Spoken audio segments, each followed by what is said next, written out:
upon a time. How many of you feel this is one of the best episodes of season 5? I freaking love this episode, and it's honestly due to Rebecca Mader. She owned this episode. Every scene she was in was stunning. I felt the writing was on point. I thought the visuals looked amazing. It was just a fantastic episode. 5 out of 5 stars. It's double thumbs up. Even the relationship with Zelina and Hades felt very real. It worked really well. I really, really loved it, and I'm looking forward to seeing these two interact even more next week. Now, we're not going to see any more in the flashback because, from the end of the flashback, the relationship ended, but I'm curious to see how they're going to go forward in the future because I ship it. It totally works. At first, I didn't think it would work 100% because, why would the Lord of Dead go after the Wicked Witch of the West? And now I totally understand why it works. It's creative writing. It's very creative. It's very much a crossover, and I really liked it.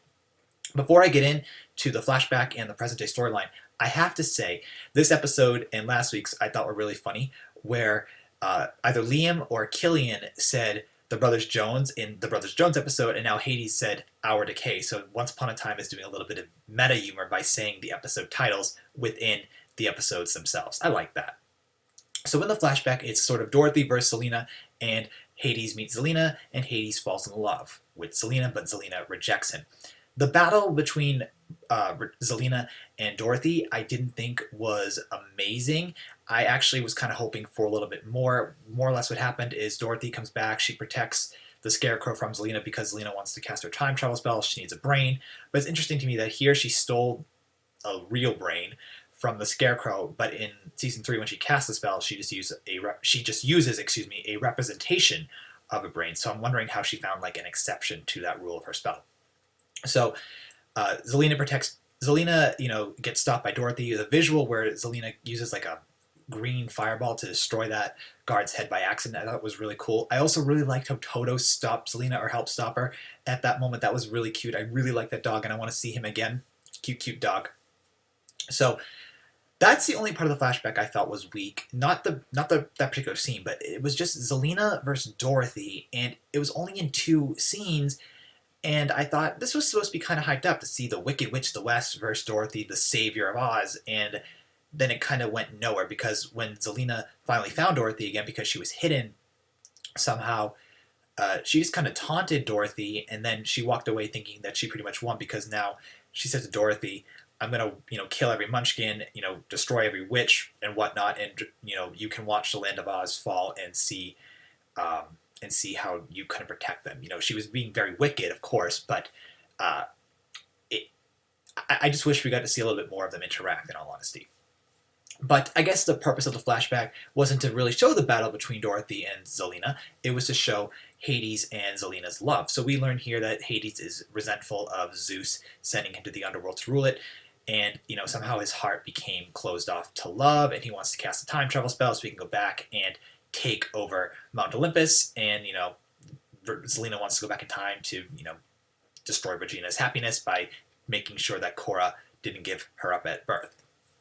So I think it's interesting how the two are actually very parallel in that sense, where Zelina and Hades both want to go back to rectify something that they view as wrong. And I also really think it's interesting that when Zelina called Hades the devil, that he goes, I'm not the devil. That's a common misconception. I thought that was really interesting. So even in Once Upon a Time, Hades is not the devil himself. So that's another interesting little tidbit that we have going on here. So throughout the episode, Zelina and Hades just kind of start to bond, and Hades thinks that he's falling in love with her, and more or less after he helps her find Dorothy, that really interesting bike ride between the two where he not so much shows her how to ride a bike, but he puts her on the bike and holds her while he pedals it, was really, really nice. I liked how he said to her, you don't have these types of things in Oz, referring to the bike, and Zelina's like, nope, but show me how to work it.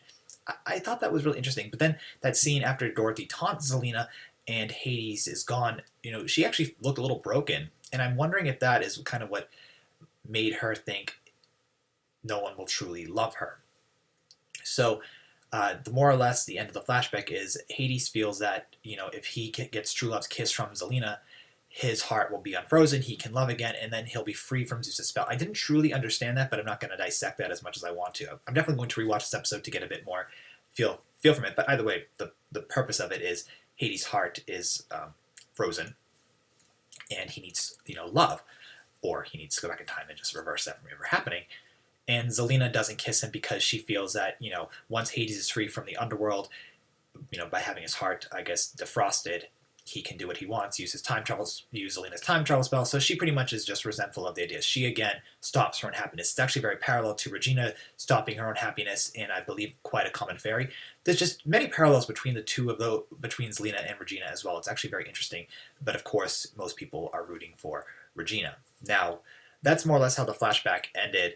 Zelina rejects Hades, and she feels in the present day that he's going to be after her because he does say, "You will regret this." So I like the flashback. Dorothy versus Zelina was weak, but Hades and Zelina's romance, powerful. I liked it. Looking forward to seeing more of it. In the present day, in Storybrooke, we see Mother Superior, we see Belle, and we see Baby Hood, and Belle and Baby Hood get sucked into the underworld thanks to Rumpelstiltskin and Hades' combined spell. Zelina also gets sucked in there too. We don't know how she gets back from Oz. They didn't explain that, but they just probably wanted to write Rebecca Mader back in the episode. She found a magic bean, I don't know. Or she flew on a broom and got to our world. I'm not going to really question this. At this point, it's too much to question. So, Zelina hurts her leg. She can't use her magic just like Regina can in the underworld. Belle is very protective of this baby because, she doesn't like Zelina, and she doesn't trust Zelina for obvious reasons, so she's holding the baby. But Rebecca, just put so much emphasis into Zelina feeling broken, wanting the baby to, wanting the baby because she does love the baby. Like, I truly feel that Zelina does love the baby. I'm not going to get to any discussion of rape or, does the mother have a right to her child? I'm not doing that here. But I feel that Zelina, or thanks to Rebecca's acting, Zelina felt very sympathetic and should have a chance to at least get to know her child, and that Belle shouldn't be saying, no, you can't raise the baby, or no, you can't even touch the baby. That I didn't really care for. So Regina and Zelina have a really interesting scene where Regina says, "My enemies became my family," and I love that. That was a very, very powerful line. So after Belle is trying to get around Storybrooke, or the Underbrook, and Zelina goes back to Zelina goes back to Regina and Zelina goes back to Regina and Robin Hood, and she's like, "I can't find the baby. Belle has her. Help me out." And eventually, Robin Hood finds her. Robin says that his home is in the forest, and then they find the baby, and then Zelina, wants to feed her. She has no magic, but I honestly feel that when she was feeding the baby, that love is what kind of brought a little bit of her magic back, and that's how she was able to shield herself from Regina, Robin Hood, and Belle, so she could get away. But it caused the baby to get a little scratch on its face, and she felt very guilty that she caused the baby pain. I really, really love that. It was very powerful. Also, before I get into the little bit of the episode at the end of it, Rumpel reveals to Belle that she's pregnant, and that there is a deal that her firstborn child and his secondborn child will now belong to Hades under the contract. And also, Belle now knows Rumpel's the Dark One. She seems to reject him, and there's a really interesting scene when they're talking about it where he's saying that you love the man and the beast, and you wouldn't love him either way. I thought that was actually a very interesting conversation that the two of them had. But she can't be around him. She doesn't trust him. But next week it looks like they're going to have some form of reconciliation. I'm actually really looking forward to seeing that episode a lot, and we'll discuss that a little bit more in the trailer review. So the other thing is Mary Margaret, or Snow White, and Prince Charming want to talk to Baby Neil because they don't want the same thing that happened to Emma to happen to him, and they're able to get in touch with him through magic. And Henry's having sleeping spells where he's writing down things as the author. So that's interesting that his role as the author is starting to take off.